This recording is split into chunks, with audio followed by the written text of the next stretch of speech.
Olá. Quando há 6 meses a Margarida David Cardoso começou a investigar e escrever a série A Serpente, o Leão e o Caçador, que vai agora no 5º e último episódio, não sabíamos como íamos contar esta história. Sabíamos apenas que queríamos falar da crise climática e daqueles que estão na linha da frente das suas consequências. Que queríamos contar aquilo que estava a acontecer na Guiné-Bissau e na Síria e perceber o caminho entrançado que percorrem as pessoas forçadas a migrar por causa das mudanças violentas do clima. À medida que a Margarida escrevia e editava cada frase, confirmava cada informação, num processo que envolveu toda a equipa do Fumaça, eu usava a música para dar forma à narrativa desta história longa, complexa, cheia de camadas. Ao longo dos 5 episódios desta série, há 17 músicas, todas feitas de raiz, um total de 2 horas de banda sonora original. Nunca tínhamos feito peças tão complexas do ponto de vista sonoro. Cada episódio que ouviste tem mais de 300 faixas de áudio entre entrevistas, narrações, banda sonora e sound design. 300 faixas de áudio que foram editadas, misturadas e masterizadas. Para criar a componente sonora, cada minuto desta série envolveu 4 horas de trabalho. Sim, para cada minuto produzido são necessários outros 240 minutos de trabalho. O que fazemos no Fumaça dá trabalho. E queremos muito continuar a fazê-lo além de agosto, o mês em que as bolsas de jornalismo que financiam grande parte da nossa redação acabam. Depois disso, a nossa equipa, como existe hoje, terminará. Se partilhas esta vontade, considera apoiar-nos financeiramente para que continuemos a contar histórias como estas, com tempo, profundidade e de forma independente. Hoje, o dinheiro que ganhamos de donativos individuais já consegue pagar um dos nossos salários, mas ainda faltam mais 5. Fica a saber como nos podes ajudar em fumaça.pt/contribuir. Agora sim, vamos ao episódio. Como alguns dos áudios que vais ouvir são em inglês, esta é uma versão totalmente traduzida para português. Se possível, usa auriculares ou auscultadores. Fica com o episódio 5, O Caçador, parte 2.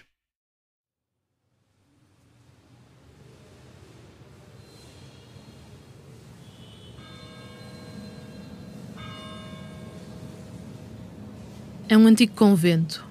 Um edifício enorme de tijolo, com janelas gradeadas a beirar uma das ruas do centro de Madrid. Foi construída há mais de 400 anos para albergar recorridas, mulheres arrependidas de uma vida de pecado aos olhos da Igreja.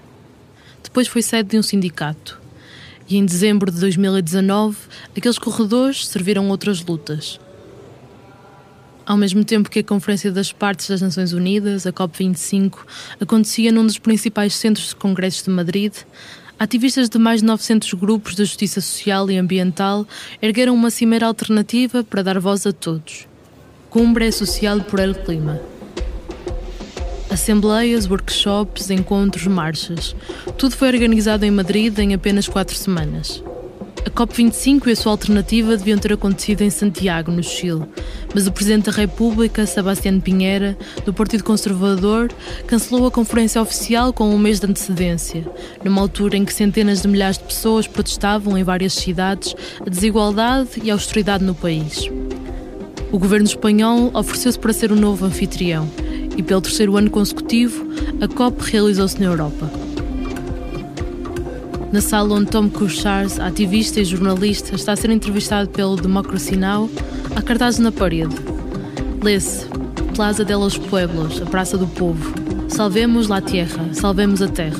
E um outro: Let's decolonize. That is a very important issue. Descolonizar. Essa é uma questão muito importante. Temos uma dívida histórica enorme para com milhões de pessoas que foram escravizadas de África para a América e nunca foi feita justiça quanto a isso. Então a questão do antirracismo e do anticolonialismo é também muito importante para a marcha de hoje, às 18 horas. Esperamos que milhares de pessoas se reúnam nesta marcha tão importante. Hopefully thousands of people will gathering in this very important. O protesto a exigir a ação climática urgente aos líderes reunidos na COP25, que acontecia ao mesmo tempo em Santiago do Chile, juntou 500.000 pessoas nas ruas de Madrid. Takaya Delaney era uma delas, música e ativista indígena do povo Tlahamin, natural da costa sudoeste do Canadá. As Indigenous youth, we are in the front lines of climate change and we are also in the front lines of fighting it. Como jovens indígenas, estamos na linha da frente das alterações climáticas e também na linha da frente da luta contra elas. Os direitos indígenas são imperativos à justiça climática porque as alterações climáticas são o resultado do colonialismo. Os meus antepassados foram os ativistas climáticos originais, começando pela resistência à profanação das nossas terras e águas sagradas. Por centenas de anos desde a colonização, temos estado a dizer que essa maneira colonial de nos relacionarmos com as nossas terras com vista à extração, sem reciprocidade, sem devolvermos nada, essa maneira falhou e vai levar-nos à destruição. E agora estamos no precipício do colapso global. Nós, como jovens indígenas, pedimos aos líderes globais que façam melhor. Nós sacrificámos tudo pelas nossas terras. Lutámos, morremos, tivemos os nossos filhos tirados das nossas casas por causa destas terras. E estamos a chamar-vos para que cumpram as vossas responsabilidades. We've sacrificed everything for our lands. We've fought, we have died, we have had our children taken away from our homes because of these lands. And we are calling you to fulfill your responsibilities. Quando falamos de qualquer assunto social, nós sempre pensamos em quem são os responsáveis e quem são os afetados. No caso da crise climática, isto é ainda mais claro. Eu sou Sinan, sou um dos membros, um dos ativistas do Climáximo. Faço tudo e mais uma coisa, como todas as pessoas envolvidas no coletivo. Sinan Eden nasceu em Istambul, na Turquia, há 34 anos. É doutorada em matemática e é ativista no Climáximo, um coletivo sediado em Lisboa que entende a atual crise do clima como uma questão de direitos humanos, distribuição de riqueza e poder no mundo. Lutamos por ideias novas e sustentáveis de bem-estar, por justiça social e resistimos a falsas soluções de capitalismo verde, dizem no seu site. Os seus ativistas são responsáveis por iniciativas como Empregos pelo Clima e a mais recente, Galp tem que cair, campanhas que promovem uma transição justa dos trabalhadores da indústria fóssil para uma economia descarbonizada. Sinan foi também um dos coordenadores da Extinction Rebellion em Portugal. O movimento de desobediência civil não violenta, nascido no Reino Unido no ano passado, espalhou-se por vários pontos do mundo. Sentaram-se, montaram tendas e cantaram, tão alto que o barulho dos cânticos sobressaiu aos avisos das autoridades. Libertar a vida!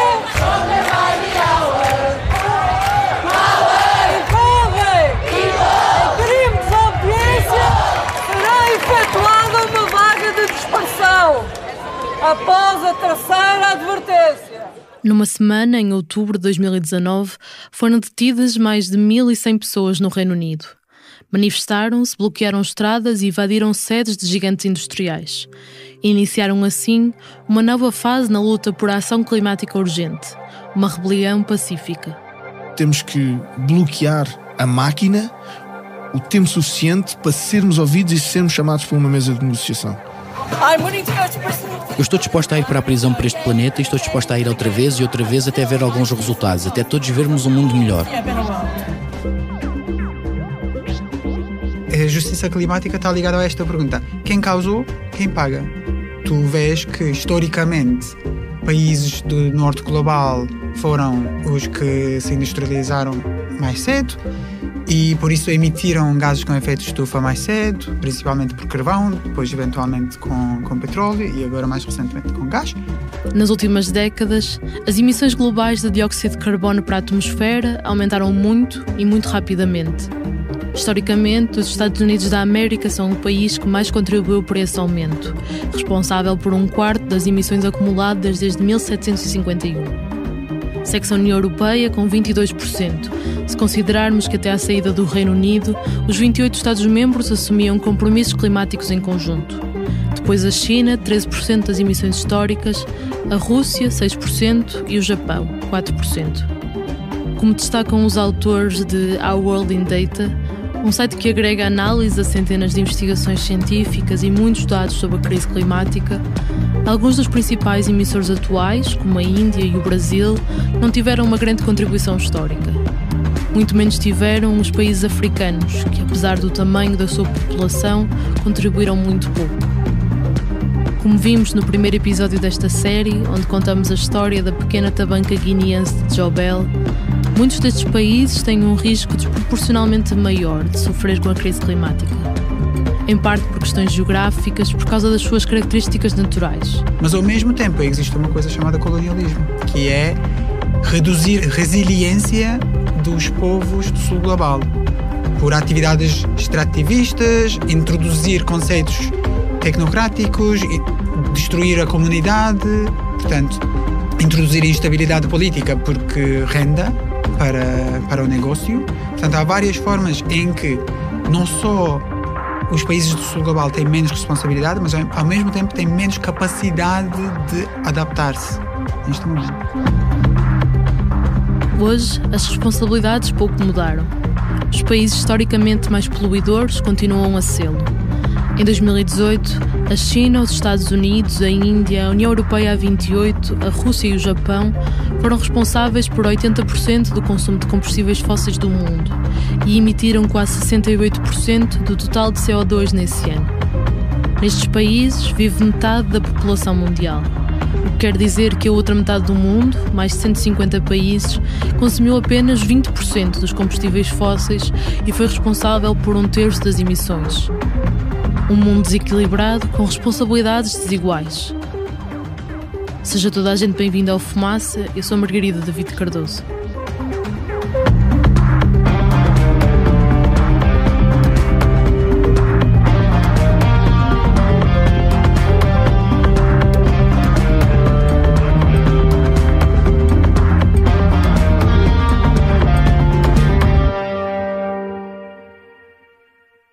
Sinai Eden, como vários ativistas e investigadores, acredita que há um processo histórico que conduziu uns países ao superdesenvolvimento e outros à superexploração.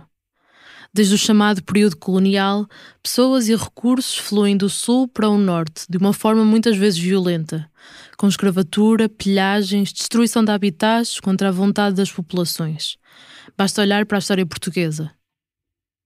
O padrão é ainda hoje idêntico, meio século depois da queda dos últimos impérios coloniais europeus.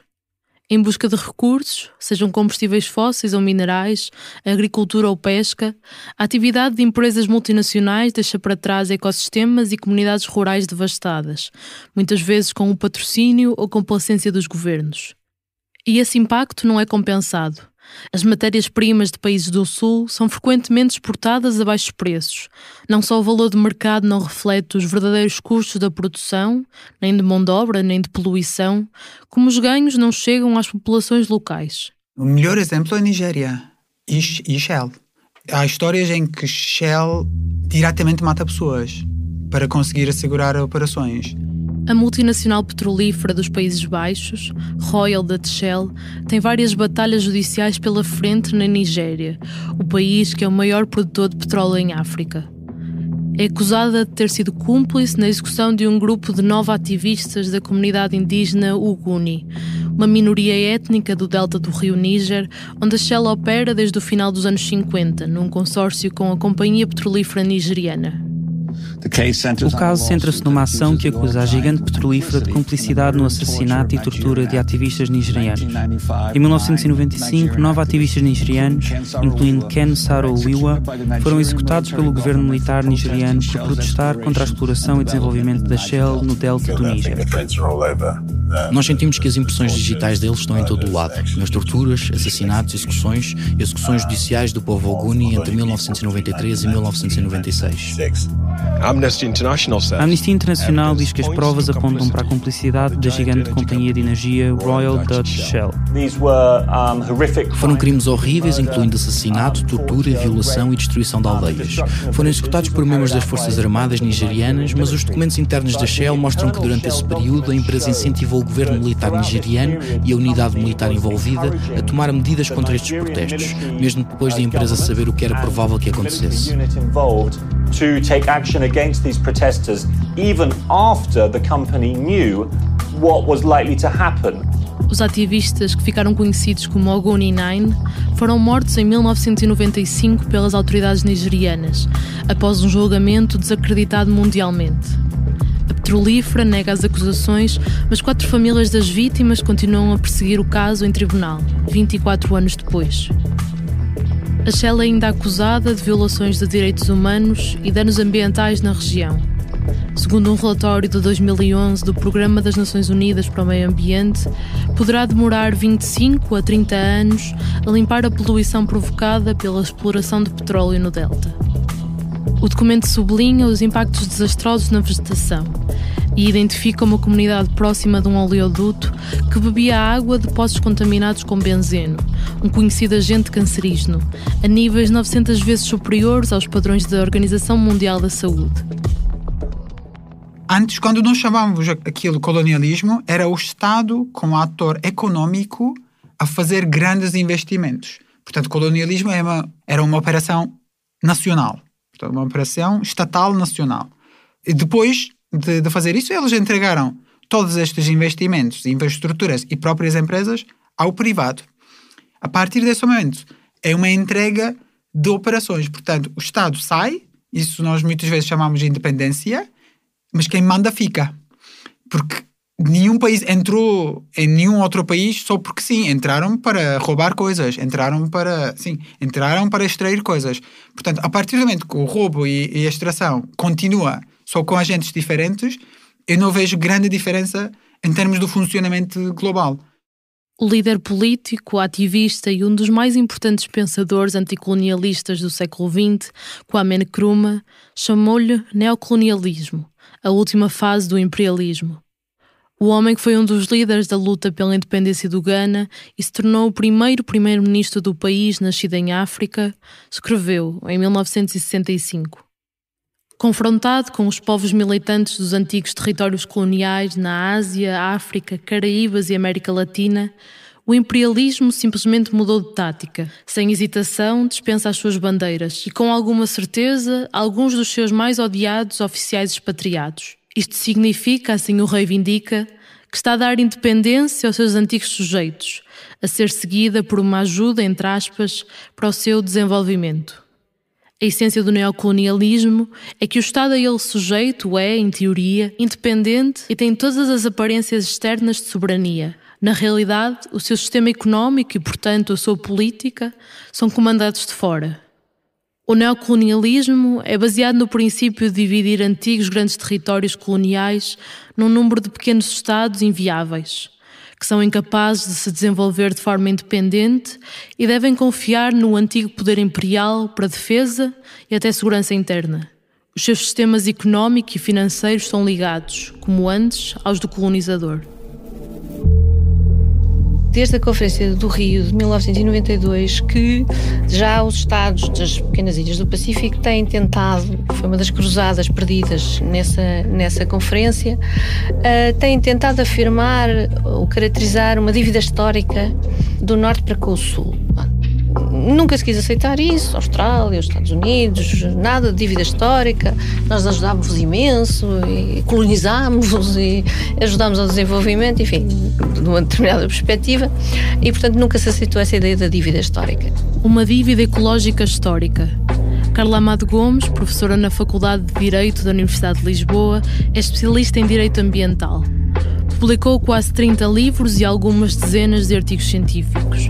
É uma daquelas pessoas que todos os anos dedica especial atenção às 2 semanas em que os líderes mundiais se reúnem na COP, a Conferência das Partes das Nações Unidas dedicada ao clima. Esta ideia de dívida histórica de que fala nasceu da constatação de que os custos de um modo de vida insustentável são suportados por aqueles que menos contribuíram para eles. Isso voltou agora com o Acordo de Paris e voltou-se a falar da dívida, e nomeadamente em questões de responsabilidade dos mecanismos de causa e efeito dos Estados desenvolvidos face aos Estados menos desenvolvidos e nomeadamente face aos Estados insulares. Isso não foi aceito. Esta dívida reflete um desequilíbrio histórico. Num artigo com o título Nós, os povos do Sul, somos os credores ecológicos, publicado em 2003, 3 organizações não governamentais latino-americanas definiram a dívida ecológica como, estou a citar, a dívida acumulada, histórica e atual, que os países industrializados do Norte, as suas instituições e corporações, devem aos povos e países do Sul. Na prática falam, entre outras questões, de uma dívida por causa de pilhagens de riquezas, da transformação de pessoas em escravos e de recursos naturais em mercadorias durante o chamado período colonial, por causa das consequências negativas da extração de recursos, por causa da degradação ambiental provocada pelo cultivo de monoculturas, por causa da poluição da atmosfera e da consequente apropriação da capacidade de florestas e oceanos absorverem CO2. As bases desta ideia de dívida ecológica remontam ao início dos anos 60, quando os novos Estados independentes da Ásia, da África e os países da América Latina começaram a questionar a legitimidade do direito internacional em matéria de recursos naturais e ambiente. Muitas normas pareciam servir apenas os interesses das nações ocidentais e não refletiam as aspirações dos países em desenvolvimento. Com a sua participação nessa década de 60, foram criadas a Proteção Internacional dos Direitos Humanos e o Direito Internacional referente à soberania de cada nação sobre os seus recursos naturais. Em 1972, em Estocolmo, naquela primeira Conferência da Terra que revisitamos no episódio anterior, o biólogo norte-americano e professor universitário Barry Commoner falava de uma reparação ecológica. I think the developing countries begin to realize that they have been victimized. Eu penso que os países em desenvolvimento começaram a perceber que têm sido vitimizados ecologicamente, por assim dizer, pelo colonialismo, que a explosão populacional é um efeito, a última remanescência da influência danosa dos colonizadores nas colónias. E a proposta, que acredito que será apresentada aqui na Conferência Oficial para reparações ecológicas, acho que é uma ideia justa que os países em desenvolvimento estão a apresentar. Acho que reflete muito claramente o entendimento da base ecológica e das suas dificuldades. I think reflects very clearly their proper understanding of the ecological base of their difficulties. No entanto, em 1972, não se decidiu qualquer tipo de reparação. Foi nos anos 90 que surgiram as primeiras discussões que definiram o conceito de dívida ecológica. Surgiram entre ambientalistas na América Latina, impulsionados pelas publicações de 2 ativistas da ONG chilena, Instituto de Ecologia Política. O conceito chegou à Cimeira da Terra do Rio de Janeiro em 1992, com a proposta de ONGs e grupos de cidadãos de criar um tratado da dívida. Falava da dívida ecológica em oposição à dívida financeira externa, que asfixiava países em desenvolvimento. Propunham uma outra forma de olhar para as finanças. Gostava aqui de vos mostrar áudios da época para que fossem os próprios autores a explicar o que aconteceu. Mas depois de horas de pesquisa em arquivos não consegui encontrar nada, como se esta ideia se tivesse diluído no tempo. O que acontece então quando o antigo colonizador e o colonizado se sentam à mesma mesa numa conferência do clima? Para que lado pende a balança quando se discute até onde vamos deixar que o clima mude? Quem decide que terras e que vidas aceitamos sacrificar? Voltamos às COP. Lembram-se do Protocolo de Kyoto, aquele documento que impunha metas aos países industrializados, o único até à data com força de lei? O mesmo que, antes de entrar em vigor, se viu praticamente inviabilizado com o abandono dos Estados Unidos, à data o maior emissor de CO2. Como vimos no último episódio, durante o período em que vigorou, 2008-2012, o protocolo surtiu efeito nos poucos países que concordaram em fixar metas. Foi cumprido pela maioria dos países europeus e pela Rússia. Mas as emissões globais nunca pararam de aumentar, em particular na China, na Índia e em outras economias emergentes às quais o Protocolo de Kyoto não impôs metas. Apenas os países industrializados tinham que assumir esse compromisso. Sinai Eden fala num efeito perverso do Protocolo de Kyoto. O resultado disto é que as empresas então migraram para sítios onde não havia este tipo de cotas. E isso acontece exatamente porque ninguém está a controlar e planificar a economia. Se tu dizes, olha, eu quero que isso aconteça, depois deixas o mercado a fazer. E o mercado, em vez de olhar para o problema, olha para o lucro, olha para o dinheiro e acaba por priorizar o dinheiro e, ao mesmo tempo, tentar encontrar loopholes no regulamento que tu montaste. Portanto, grande parte desta migração das indústrias pesadas, poluidoras, aconteceu por causa do Protocolo do Kyoto. Nas últimas décadas, em especial desde os anos 70, a Europa e a América do Norte têm passado por uma desindustrialização, atrás de menores custos de produção, entre os quais mão de obra mais barata e padrões de proteção ambiental menos exigentes. A indústria transformadora e grandes fileiras poluidoras foram exportadas para os países do Sul, onde é mais barato produzir. Só na União Europeia, entre 2008 e 2014, perderam-se 3,5 milhões de postos de trabalho na indústria transformadora. Com isto, foram exportados também os custos ambientais destas indústrias, a sua poluição e gases com efeito de estufa. Ao mesmo tempo, nos países ocidentais de onde estas fábricas saíram, os padrões de consumo não se alteraram. Continuaram a consumir-se os mesmos produtos, agora feitos do outro lado do planeta. O que significa que às emissões associadas à produção se somou a pegada ecológica dessa viagem. No entanto, no final do dia, esses custos ambientais não estão incluídos no preço que pagamos pelos produtos. Foi também em Kyoto que se criaram aquilo a que hoje chamamos mercado de carbono. O documento foi, estou a citar, o primeiro acordo internacional a reconhecer o potencial de utilização da economia de mercado como instrumento para ajudar à concretização das metas acordadas, resume a Agência Portuguesa do Ambiente no seu site. O presidente norte-americano Bill Clinton não diria melhor. Estou particularmente satisfeito por o acordo refletir fortemente o compromisso dos Estados Unidos de usar as ferramentas do mercado livre para enfrentar este problema. Após longas negociações, o Protocolo de Kyoto veio permitir aos países industrializados que se comprometeram com metas comprar direitos de emissão adicionais. Foi criado um complexo comércio internacional de créditos de carbono em que um país cujas emissões estão abaixo daquilo que lhe é permitido pode vender os excedentes a outro que tenha ultrapassado o seu limite. Com o Protocolo de Kyoto, foi também criado um mecanismo que permite às empresas e Estados dos países do Norte diminuir virtualmente as suas emissões, financiando projetos que reduzam a emissão ou aumentem a absorção de gases com efeito de estufa nos países do Sul. Ou seja, é permitido aos países do Norte e às suas indústrias continuar a poluir nos seus territórios, desde que financiem, por exemplo, fontes de energia renováveis ou projetos de florestação no outro lado do planeta. Em maio de 2019, uma investigação da ProPublica, uma redação independente sediada em Nova Iorque, com o título An Even More Inconvenient Truth, uma verdade ainda mais inconveniente, mostrou como muitos créditos de carbono para a preservação da floresta não cumprem esse objetivo. A jornalista Lisa Song, depois de analisar projetos, juntar resultados de vários relatórios, falar com investigadores e até contratar uma empresa de análise de imagens de satélite, percebeu que, caso atrás de caso, os créditos de carbono não compensaram a quantidade de emissões que deveriam. Ou essa compensação dura pouco tempo, ou os seus ganhos nem sequer podem ser medidos com precisão.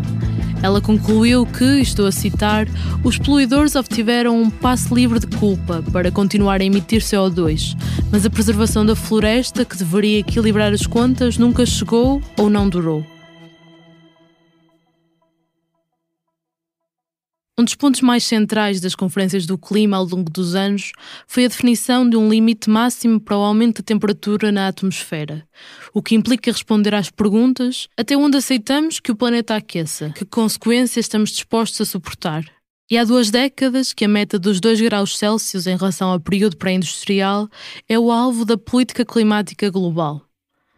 As primeiras referências a este limite surgiram em 1990. Com base no conhecimento à época, o Instituto de Ambiente de Estocolmo, um centro de investigação sem fins lucrativos que procura soluções de desenvolvimento sustentável, sugeriu que 2 graus Celsius era o aumento máximo que se poderia atingir para evitar os piores impactos da crise climática. Segundo o relatório divulgado em 1990, esse não é sequer um limite confortável. Qualquer aumento acima de 1 grau, estou a citar, pode gerar respostas rápidas, imprevisíveis e não lineares que podem levar a danos extensos nos ecossistemas. 6 anos depois, em 1996, o Conselho de Ambiente da União Europeia, onde se sentam os ministros do ambiente dos Estados-membros, concordou com esse limite. E nos 25 anos que se seguiram ao relatório, a maior parte dos países do Norte manteve-se firme, pelo menos teoricamente, a essa recomendação. Para muitas regiões do planeta, atingir este limite significa que eventos extremos serão muito mais frequentes e severos. Como a temperatura não muda à mesma velocidade em todo o lado, segundo o painel intergovernamental para as alterações climáticas, o organismo das Nações Unidas, que reúne alguns dos principais cientistas climáticos, mais de 1/5 da população mundial vive em regiões que já experimentaram, pelo menos uma vez no ano, um aumento superior a 1,5 graus Celsius em relação aos níveis pré-industriais.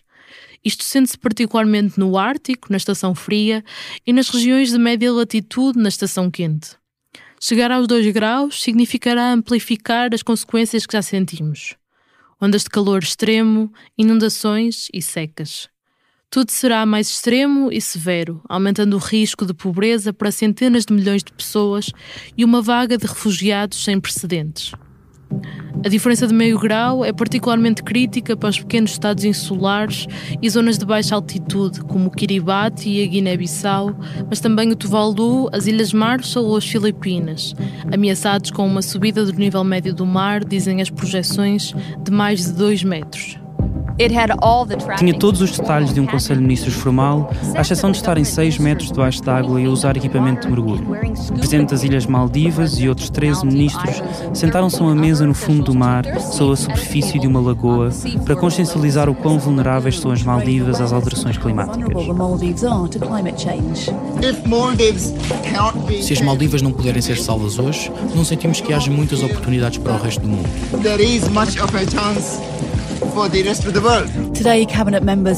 Hoje, os ministros assinaram um documento pedindo a todos os países que reduzam as suas emissões de carbono. Isto acontece antes de uma importante conferência da ONU sobre alterações climáticas em Copenhague em dezembro. Se esse acordo não for alcançado, o presidente diz que os futuros Conselhos de Ministros serão todos subaquáticos. No entanto, na COP de Copenhague em 2009, 2 meses depois, 8 das maiores economias do mundo reunidas no G8, Canadá, França, Alemanha, Itália, Japão, Rússia, Reino Unido e Estados Unidos, com a União Europeia a assistir, concordaram que o limite de 2 graus seria uma mudança aceitável. Também uma aliança de centenas de organizações da sociedade civil, que incluía gigantes ambientalistas como a World Wildlife Fund, a Oxfam International, a Havas e a Greenpeace, pediu que os chefes de Estado chegassem a um acordo que apontasse para um limite máximo de 2 graus Celsius. No momento em que se estava mais uma vez a concordar com esse limite, na Conferência de Copenhague, em 2009, Lumumba Diaping, diplomata sudanês e o principal negociador da Coligação de Países em Desenvolvimento, o G77, deu uma conferência de imprensa para vários representantes destas ONGs. Isto foi o que ele disse. Those who articulated a perspective and tried to persuade us. Quem articulou a perspectiva e nos tentou convencer de que os 2 graus Celsius são uma escolha razoável fez uma escolha entre a vida, a humanidade e a busca do lucro. Não tem base na ciência. Vou dizer isto e vou dizê-lo com uma absoluta convicção. 2 graus Celsius são a morte certa para a África, são a devastação certa dos estados insulares. 2 degrees Celsius is certain death for Africa. Is certain devastation of island states. Chegados à COP de Paris em 2015, o limite de 2 graus já tinha sido formalmente consagrado na política climática internacional, através de um acordo assinado em Cancún 5 anos antes. A Aliança dos Pequenos Estados Insulares decidiu então adotar o slogan 1.5 to stay alive, 1.5 para continuar vivo, ilustrando como um aumento superior da temperatura é uma sentença de morte. Este é o representante das Maldivas falando em nome da Aliança. A chamada barreira de proteção de 2 graus Celsius está longe de ser segura e, por isso, é completamente inadequada. A análise deixa claro que precisamos de ampliar e implantar soluções necessárias para atingir a meta da temperatura global abaixo de 1,5 graus Celsius. Temos que fazer isto agora.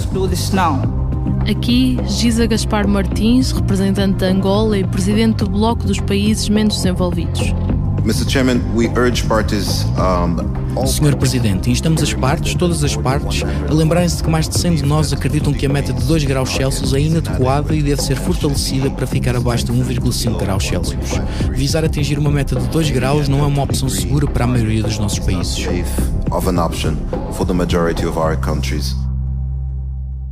O físico Filipe Duarte Santos, que se dedica ao estudo das alterações climáticas desde os anos 80, também estava lá, na COP de Paris. Os países, pequenos estados insulares, coligaram-se na Conferência de Paris e disseram não podemos apontar para 2 graus porque se ultrapassarmos 1,5 graus, nós já estamos numa situação gravíssima. Bom, e como as decisões têm que ser tomadas por unanimidade, criou-se um impasse e, portanto, aquilo foi, de certo modo, inesperado e muito perturbante, não é? Porque podia inviabilizar chegar a um acordo. E o impasse resolveu-se através de uma menção no no texto final da resolução, em que dizia que vamos apontar para 2 graus, mas vamos fazer todos os esforços possíveis para que seja apenas de 1,5 graus. Filipe Duarte Santos publicou em 1987, com o na altura aluno Ricardo Aguiar, o primeiro artigo científico a equacionar os possíveis efeitos das alterações climáticas em Portugal. Participou em várias conferências do clima e foi revisor do 5º relatório do Painel Intergovernamental para as Alterações Climáticas, o IPCC. Foi precisamente essa organização científico-política das Nações Unidas que foi mandatada pelo Acordo de Paris para estudar, por fim, quais as vantagens de limitar o aquecimento global a 1,5 graus Celsius e não a 2 graus. O relatório publicado em 2018 foi muito claro. Meio grau de diferença pode reduzir os riscos e impactos de eventos extremos. Pode ainda impedir que os recifes de coral sejam completamente erradicados e aliviar a pressão no Ártico.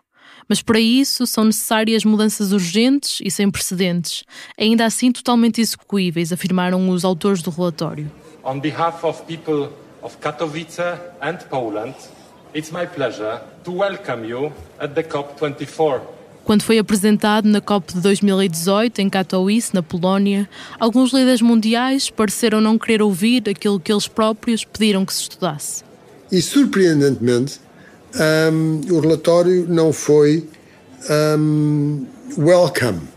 Uma coligação de países, composta pelos Estados Unidos, Rússia, Arábia Saudita e Kuwait, todos exportadores de petróleo, opuseram-se a que a Assembleia endossasse o relatório.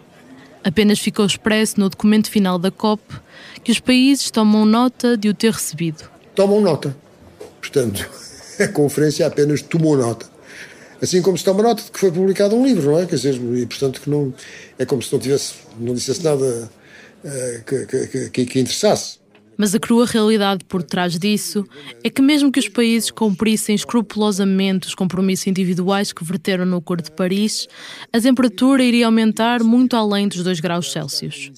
3/4 das promessas são totalmente inadequadas, insuficientes, segundo uma análise publicada em novembro de 2019, feita por 5 destacados cientistas climáticos, entre eles Robert Watson, antigo presidente do IPCC. O estudo concluiu que grandes produtores de petróleo, como a Rússia, a Arábia Saudita, Emirados Árabes Unidos e Kuwait, nem sequer estabeleceram metas para reduzir emissões. Os Estados Unidos e o Brasil estão longe dos seus objetivos. Entre os países do Norte, só os 27 da União Europeia, o Reino Unido, a Noruega, a Suíça e a Ucrânia, entre outros, parecem estar no caminho certo.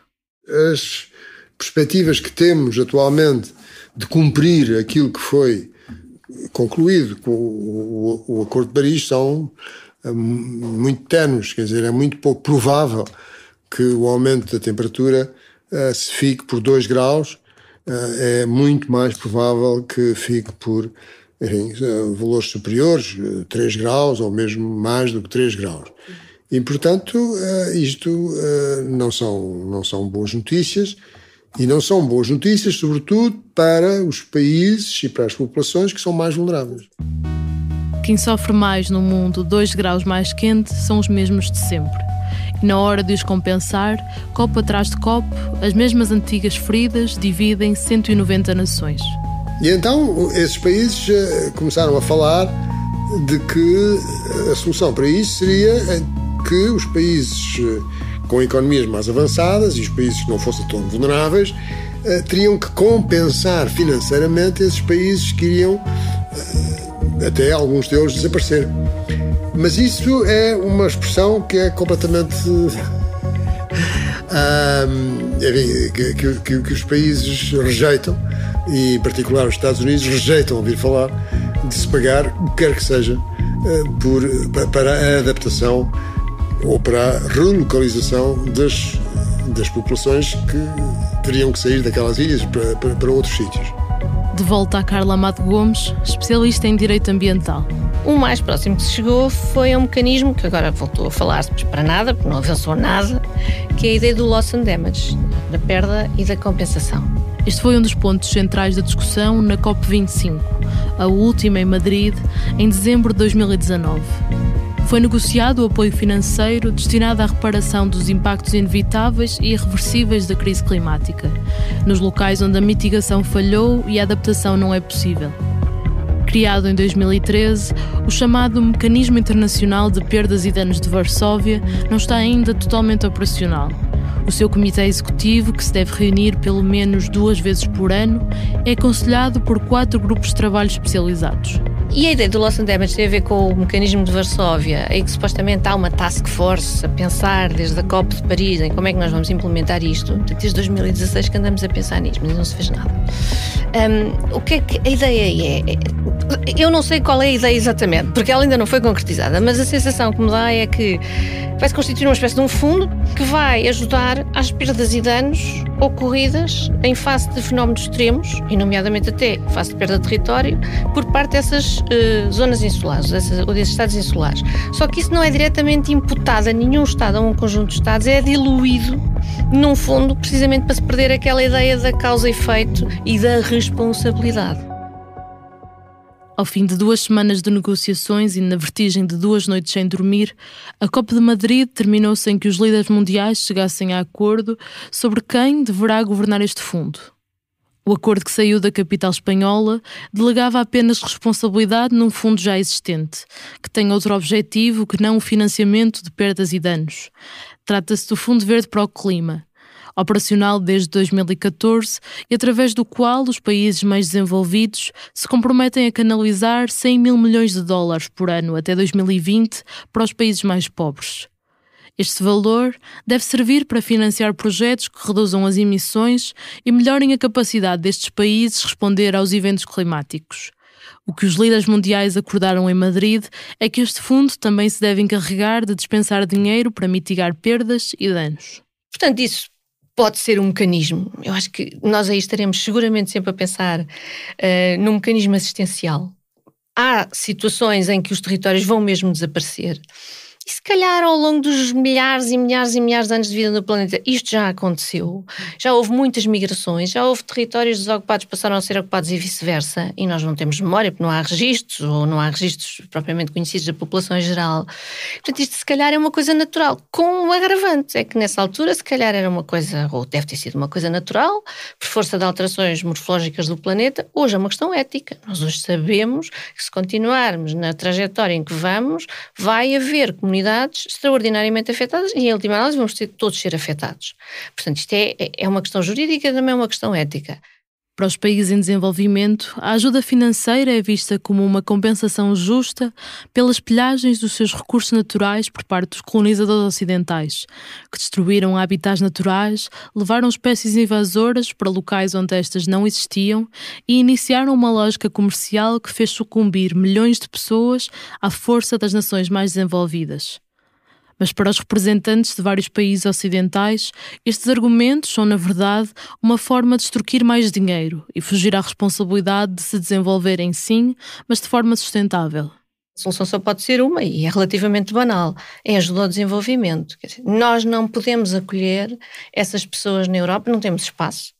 Não temos cultura similar, não temos clima com que elas possam conviver relativamente aos meios de onde vivem. Portanto, o que nós devíamos ter feito era bons processos de descolonização, respeito pelas novas identidades e ajuda ao desenvolvimento, para que elas fiquem lá muito bem, porque elas são dali, elas não querem sair dali, são os seus territórios, elas não querem nada vir para a Europa, elas vêm para a Europa porque fogem da morte. Não é?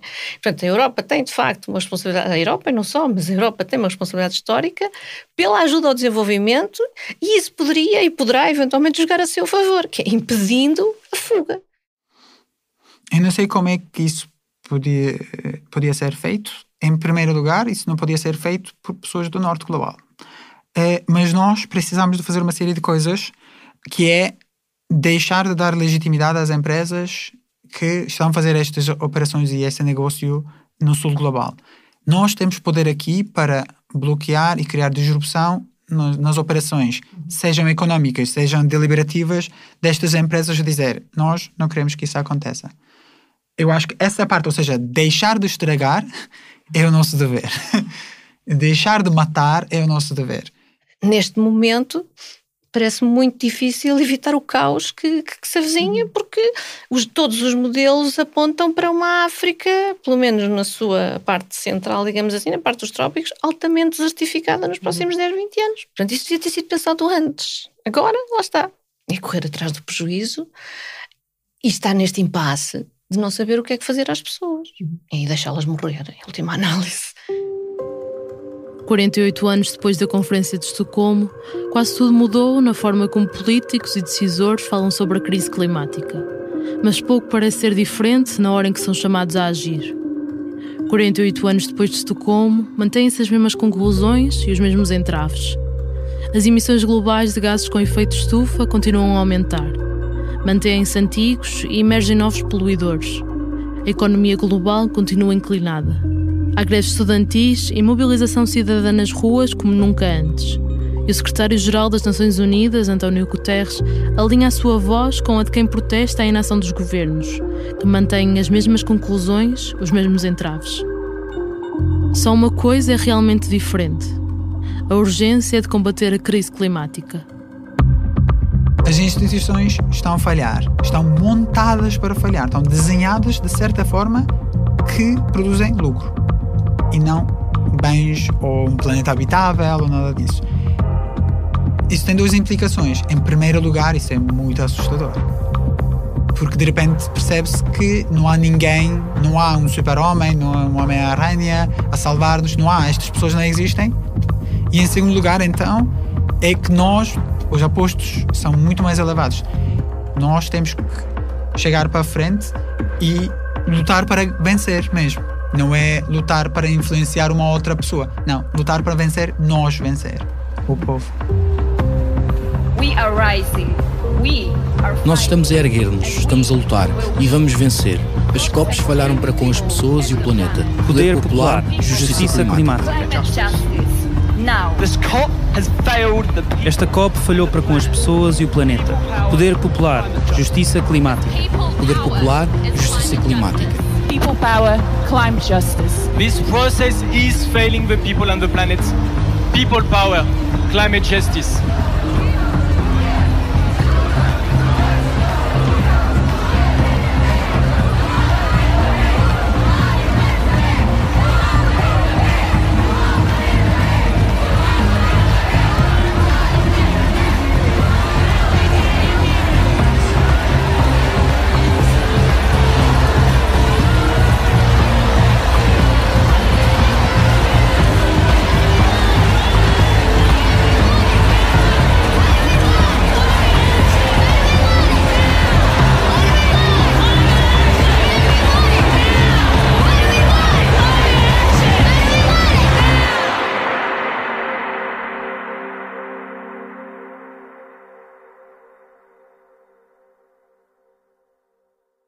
Este episódio foi escrito pela Margarida David Cardoso. O Ricardo Esteves Ribeiro fez a edição, eu, Bernardo Afonso, fiz a banda sonora original, edição de som e sound design. Ouvimos certos trabalhos jornalísticos de Democracy Now!, RTP, SIC Notícias, The Guardian, Al Jazeera, Sky News e Associated Press. E ainda arquivos da Indigenous Climate Action, Nações Unidas, Clinton Presidential Library e Reply. Fazem ainda parte da equipa Fumaça, Ana Freitas, Frederico Raposo, Joana Batista, Maria Almeida, Moutafes, Nuno Viegas, Pedro Miguel Santos, Sofia Rocha e Tomás Pinho. O que fazemos no Fumaça dá trabalho e queremos muito continuar a fazê-lo além de agosto, o mês em que as bolsas de jornalismo que financiam grande parte da nossa redação acabam. Depois disso, a nossa equipa, como existe hoje, terminará. Se partilhas esta vontade, considera apoiar-nos financeiramente para que continuemos a contar histórias como estas, com tempo, profundidade e de forma independente. Hoje, o dinheiro que ganhamos de donativos individuais já consegue pagar um dos nossos salários, mas ainda faltam mais 5. Fica a saber como nos podes ajudar em fumaça.pt/contribuir. Até já.